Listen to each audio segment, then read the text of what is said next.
c'est Lucifer, Satan, c'est le porteur de lumière, Satan, c'est celui qui a donné aux hommes les arts et les lettres que Dieu avait tenus enfermés sous 7 sceaux, sous des sceaux.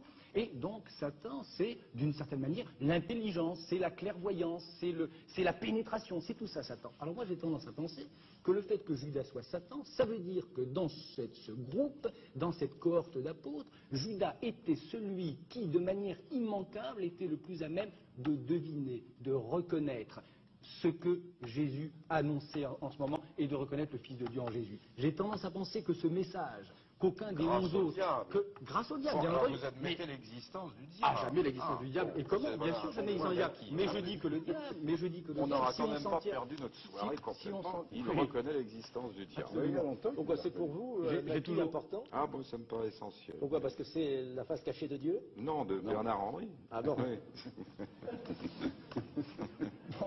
Donc, c'est que, oui, c'est ça, c'est que justement, à cause de cette identification à Satan, moi j'ai tendance à penser que Judas était celui qui avait le mieux entendu et le mieux reconnu, qui était capable de reconnaître à des kilomètres cette identité nouvelle de ce nouveau Messie qui n'a pas grand-chose à voir au Messie ancien. Les autres apôtres, ils l'appellent le fils de David. Fils de David, ça n'a aucun sens pour le Christ, j'imagine. Judas était celui qui avait deviné en lui et derrière le fils de David ce nouveau Messie, ce fils de Dieu, ce fils de l'homme, comme il l'appelle aux chrétiens.